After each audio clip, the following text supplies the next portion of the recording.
crazy, isn't it? That life can be so ceaseless that it doesn't even matter if we exist. That through the motion of time, all life beings, we come and we go.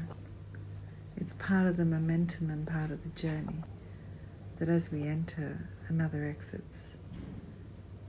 And in that sense, there's a continuum. And it's not even about our egoic selves. It's not even about our human selves, us that are so fucking important. It's about all species.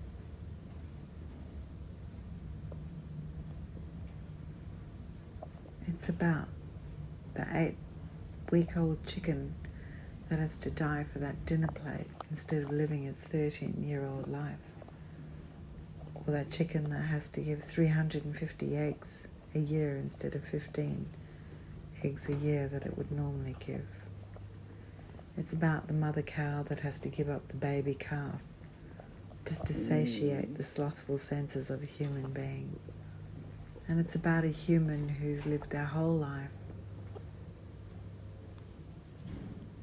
in humility for another, never to gain any rewards outside of their love language being for another human. It's about the submissive nature of life itself that gives without gain.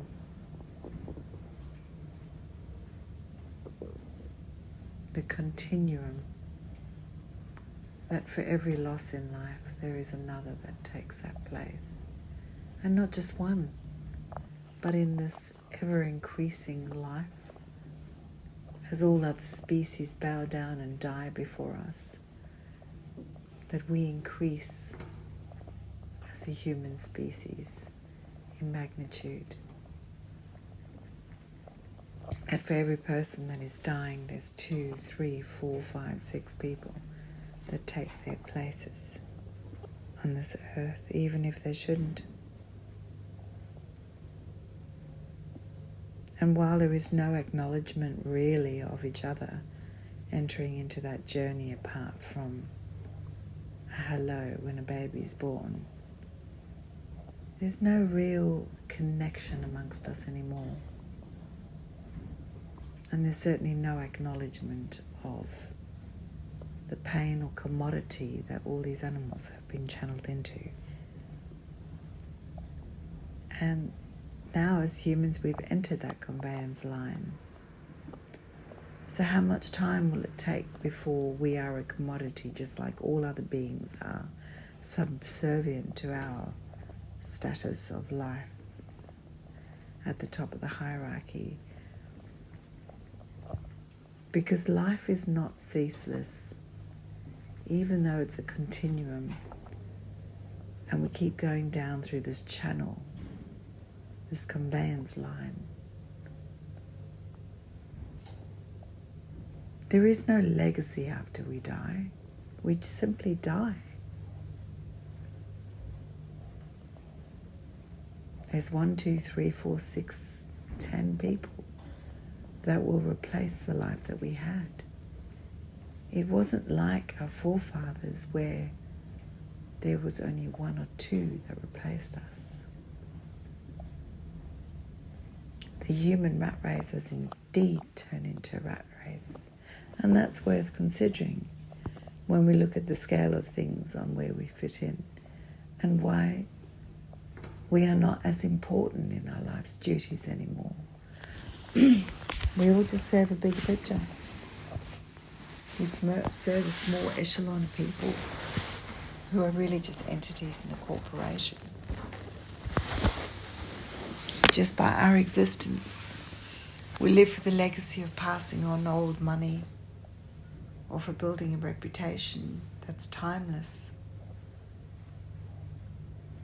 But that sense of legacy has now become more important than life itself. It's like everything in this world is pointing toward everything else being more important than life itself.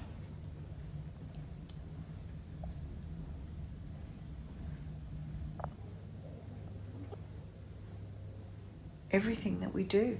It's no longer important just to spend time with each other or to do things well, to be a craftsman in what our job is. It's more important that instead of making a good coffee, you make a coffee quickly. It's more important that you can take the place of 3 people and do a job fast rather than to do it well. It's more important that you have all the politically correct paperwork than what it is to have the manpower or the experience that teaches you how to be magnificent in your role.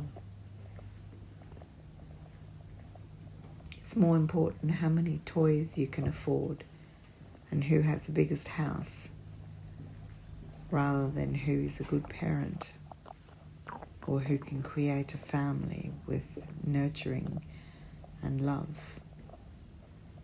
It's more important to look good on the outside, but also to be uniformly looking good, where we all look the same. The women all have the same mouths, the same cheekbones, the same eyes, the same eyelashes, the same long nails.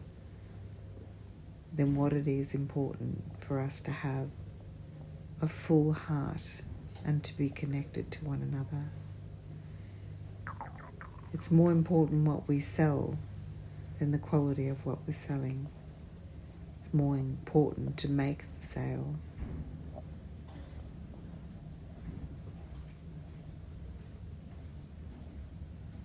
So we may still have our visions, although the visions have changed.